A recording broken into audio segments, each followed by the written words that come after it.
bạn, chào mừng các bạn đến với kênh móc len của Mimi Handmade. Hôm nay Mimi sẽ hướng dẫn cho các bạn móc một cái giỏ đựng quả khóm như thế này ha các bạn, rất là xinh xắn. Các bạn có thể là cắm hoa vào đây, hoặc là các bạn có thể là xách đi dạo cũng rất là dễ thương, rất là cute. Cái này là giỏ, là túi xách, rồi nói chung là đa dụng luôn á các bạn. Các bạn có thể là đựng những cái kim móc nè, hoặc là viết, hoặc là thước gì đó trong đây, rất là dễ thương ha. Mình hy vọng là các bạn sẽ yêu thích cái mẫu giỏ quả khóm này nha. Nếu mà các bạn yêu thích đó, các bạn nhớ nhấn like video này giúp mình và bình luận ở phía bên dưới ủng hộ Mimi bằng một cái lượt đăng ký kênh nha các bạn. Mình cảm ơn các bạn rất nhiều luôn. Và bây giờ chúng ta sẽ cùng bắt đầu móc nha. Với cái giỏ đựng này thì các bạn sẽ sử dụng len sợi tự do nha, và phối màu tùy thích nha các bạn. Ở đây là mình sẽ phối cái màu vàng nè, để cho nó giống cái quả khóm hơn. Các bạn phối màu nào cũng được chứ, phối màu hồng cũng được nữa các bạn. Và màu xanh này mình chọn màu xanh số 56 nha. Các bạn chuẩn bị cho mình kim móc 3.5mm, hoặc các bạn có thể là móc kim 4mm cũng được nữa, không sao hết nha. Nó to hơn thôi. Còn nếu mà muốn nhỏ hơn nữa thì móc 3mm. Các bạn chuẩn bị thêm cho mình kéo cắt len với lại kim khâu len. Và bây giờ các bạn sẽ tạo cho mình một cái vòng tròn nha. Chúng ta sẽ đưa kim móc vào vòng tròn nè, kéo len qua, móc lên 2 mũi móc xích. Bây giờ chúng ta sẽ móc vào vòng tròn này 12 mũi móc kép. 1 2 3 4 5 6 7 8 9 10 11 12, kéo cho nó khít lại.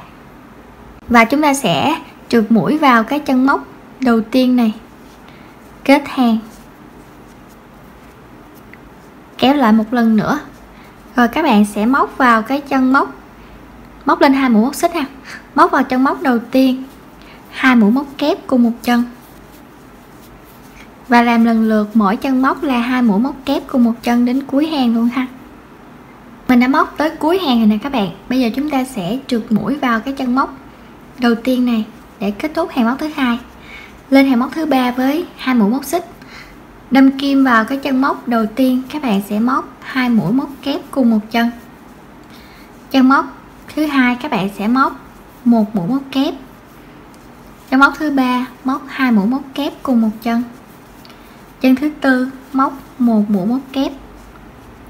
Lặp lại cái cụm này nè, 2 kép tới 1 kép, 2 kép tới 1 kép ha. 2 kép tới 1 kép, hoặc 1 kép tới 2 kép thì đều được ha các bạn. Rồi bây giờ các bạn sẽ móc cái cụm này đến cuối hàng 2121 nha. Mình đã móc tới cuối hàng rồi nè các bạn. Bây giờ chúng ta sẽ trượt mũi, kết thúc hàng móc thứ ba. Và bây giờ chúng ta sẽ lên phần thân luôn ha các bạn. Móc xong cái phần đáy giỏ rồi đó. Bây giờ các bạn sẽ móc lên cho mình 3 mũi móc xích đầu tiên, tượng trưng cho 1 mũi móc kép ha. 1 mũi móc xích tiếp theo tượng trưng cho cái khoảng cách của chân móc ở phía dưới. Đây, tượng trưng cho cái chân móc ở thứ hai nè. Bỏ chân móc thứ hai, móc vào chân móc thứ ba 1 mũi móc kép, lên 1 mũi móc xích, bỏ qua chân móc bên cạnh, móc vào cái chân móc kế bên 1 mũi móc kép, lên 1 xích, bỏ chân móc kế bên, móc vào chân móc kế tiếp 1 kép. Các bạn làm lần lượt như thế đến cuối hàng luôn ha. 1 xích, bỏ một chân móc, móc vào chân móc kế tiếp 1 kép. Và bây giờ còn một cái chân móc cuối cùng này các bạn cũng sẽ móc lên 1 mũi móc xích ha. Chúng ta sẽ trượt mũi vào cái chân móc thứ ba, 1 2 3, đâm kim vào chân móc thứ ba, trượt mũi. Rồi bây giờ các bạn sẽ móc cho mình 3 mũi móc xích ha, 1 2 3. Rồi bây giờ các bạn sẽ móc vào cái dây này nè cho mình 4 mũi móc kép, 2 3 4, cộng với 3 mũi móc xích đầu tiên, với 3 mũi móc xích đầu tiên là 1 kép này các bạn, là được 5 kép ha. Rồi bây giờ chúng ta đếm nè, 1 2 3, đâm kim vào cái móc xích thứ ba các bạn sẽ kéo cái cọng len này qua. Rồi chúng ta sẽ được một cái hạt bắp nè các bạn móc lên 2 mũi móc xích nha. Rồi tiếp tục các bạn lại làm 5 mũi móc kép qua cái dây kế bên. 1 2 3 4 5. Rồi kéo lên hờ ha. Đâm kim vào cái chân móc đầu tiên của mũi móc kép đầu tiên á. Các bạn sẽ kéo cái cọng len này qua. Chúng ta có được một cái mũi hạt bắp thứ hai lên 2 mũi móc xích. Tiếp tục làm mũi hạt bắp thứ ba với 5 kép. 2 3 4 5 và dỡ lên. Chúng ta sẽ đâm kim vào chân thứ nhất, lấy dây này luồn qua, móc lên 2 xích và lặp lại những cái ô như thế này là tương ứng với một bắp ha các bạn sẽ làm đến cuối hàng luôn nha. Mình đã móc tới cuối hàng rồi nè các bạn. Bây giờ cuối hàng các bạn cũng móc một bắp và lên 2 mũi móc xích ha, và chúng ta sẽ trượt mũi qua cái dây đầu tiên bên đây nè, dây đầu tiên. Rồi bây giờ chúng ta sẽ có hàng thứ nhất của hàng bắp là chúng ta có 18 mũi bắp ha, thì hàng thứ hai, hàng thứ ba và những cái hàng trở đi á, thì chúng ta sẽ có là 18 mũi cho mỗi hàng nha các bạn. 18 hạt bắp cho mỗi hàng. Rồi từ đây nè các bạn sẽ móc lên 3 mũi móc xích. Chúng ta sẽ làm y hệt như cái bắp ban đầu, 3 mũi xích cộng với 4 mũi móc kép ha. 2 3 4. Rồi bây giờ như vậy là chúng ta được 5 kép rồi nè. Chúng ta đếm nè, 1 2 3. Chân móc xích thứ ba các bạn sẽ luồn cái len này qua và móc lên cho mình 2 mũi móc xích. Rồi qua cái dây kế bên tạo một cái hạt bắp tương tự luôn nha. 2 3 4 5. Rồi bây giờ các bạn lại móc vào cái chân đầu tiên, kéo cái cọng len này qua và chúng ta lên 2 mũi móc xích. Rồi cứ xen kẽ như thế ha các bạn. Chúng ta có mỗi dây nè, và chúng ta sẽ làm tới cuối hàng luôn. Cuối hàng cái chúng ta sẽ trượt mũi vô trong đây nữa, và các bạn cứ làm xen kẽ. Chúng ta sẽ làm vài hàng hạt bắp ha, 4-5 hàng gì đó. Nói chung là càng cao cũng được nữa, tùy cái độ cao mà các bạn thích nha. Rồi mình sẽ gặp lại khi mà các bạn móc đến độ cao mà các bạn mong muốn. Mình đã móc tới cuối hàng móc thứ 5 rồi nè các bạn. 5 hàng hạt bắp ha. Rồi các bạn cũng sẽ trượt mũi vào trong cái dây mà bình thường mình trượt mũi đó. Rồi móc lên một mũi móc xích đi. Rồi các bạn sẽ cắt len luôn nha. Rồi giờ chúng ta sẽ nối cái len màu xanh vô nè. Các bạn có thể là canh chỉnh như thế này nè, để cho cái phần đáy của chúng ta nó được bằng phẳng hơn ha. Rồi như vậy thì chúng ta sẽ lấy cái len màu xanh ra. Rồi bây giờ khi mà chúng ta có cái len màu xanh rồi á, giờ các bạn sẽ nẹp vô nè. Rồi kéo cái len màu xanh này qua dây này nè, móc lên cho mình 5 mũi móc xích nha. 1 2 3 4 5. 3 mũi móc xích đầu tiên á, tượng trưng cho một mũi móc kép. 2 mũi móc xích tiếp theo á, là tượng trưng cho khoảng cách của mũi móc kép thứ hai ha. Các bạn sẽ móc thêm một mũi móc kép nữa cho mình vào đây. Đó các bạn, nó là một kép, 2 xích và một kép á. Rồi bây giờ các bạn sẽ để cái này qua bên cũng được nữa. Các bạn sẽ móc vào cái dây bên cạnh nè, một mũi móc kép, lên 2 xích và thêm một mũi móc kép nữa. Rồi cái dây kế bên tương tự ha, một kép, 2 xích và một kép. Cứ mỗi dây vậy đó các bạn sẽ móc là một kép, 2 xích, một kép cho tới cuối hàng, cho tới cái dây bên đây nè. Mình đã móc tới cuối hàng nè các bạn. Bây giờ cuối hàng các bạn sẽ móc vào cái chân móc xích thứ ba bên đây nè, một mũi trượt ha. Rồi bây giờ các bạn sẽ trượt thêm cho mình một mũi nữa vào đây, móc lên một mũi móc xích, móc cho mình một mũi móc đơn vào trong cái cái chữ V này ha. Rồi bây giờ các bạn sẽ móc vào bên này nè một cái họa tiết chiếc lá nha.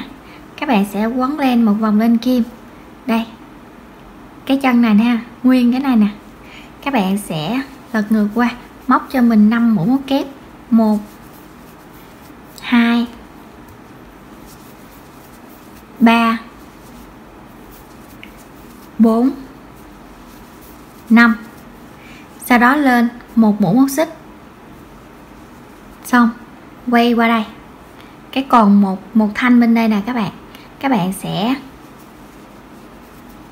lấy cái thanh này và chúng ta móc 5 mũi móc kép vào đây, 1 2 3 4 5. Rồi xong, họa tiết chiếc lá đầu tiên của chúng ta đã xuất hiện rồi nè. Rồi các bạn sẽ móc cho mình một mũi móc đơn vào cái chữ V bên đây, coi như là chúng ta đã có được là một đơn, một lá, một đơn. Rồi xen kẽ, ở đây là được một đơn rồi, chúng ta sẽ tạo lá ở đây và chúng ta sẽ tạo đơn ở đây. Rồi muốn tạo lá thì các bạn sẽ xoay qua đây và chúng ta sẽ móc 5 kép, 1 2 3 4 5, lên một mũi móc xích, rồi xoay ngược qua đây, chúng ta lại móc 5 kép,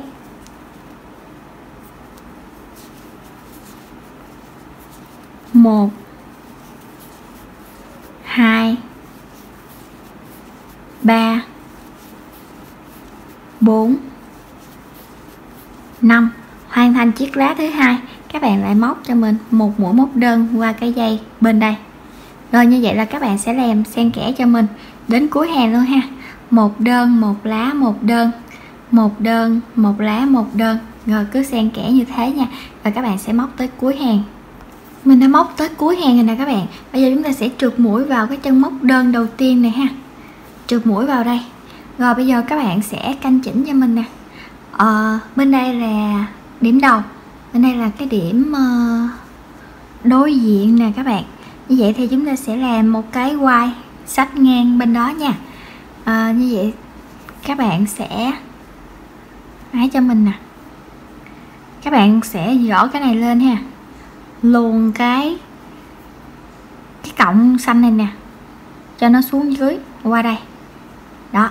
Rồi các bạn móc lên cho mình 1 2 3 4 5 6 7 8 9 10 11 12 13 14 15 16 17 18 19 20 21 22 23 24 25 26 27 28 29 30. Thử 30 coi điểm qua đây coi nó hợp lý chưa ha các bạn. 30 thì chúng ta xách nó sẽ như thế này. Mình thấy như gì cũng ổn nè các bạn. Như vậy chúng ta sẽ trượt mũi nha, trượt mũi qua bên cái lá bên đây nè. Rồi chúng ta sẽ trượt mũi nè. Và bây giờ chúng ta sẽ viền nó lại bằng những mũi trượt. Các bạn sẽ xoay ngang nó qua, các bạn sẽ trượt mũi từ từ trở về bên kia ha. Đó, mỗi cái móc xích thì chúng ta sẽ sử dụng một mũi trượt nha các bạn, để cái cọng dây mình nó cứng cáp hơn. Rồi bây giờ các bạn sẽ trượt cho mình qua tới cái đầu bên kia. Và mình đã trượt qua tới cái đầu bên đây nè các bạn. Rồi các bạn sẽ đâm kim vào cái dây ở phía dưới nha. Đó, đừng có đâm kim lên phía trên, nó lỏng lẻo lắm. Móc lên một mũi móc xích đi. Rồi chúng ta sẽ cắt len, kéo nó lên. Bây giờ các bạn sẽ lấy cái kim khâu len,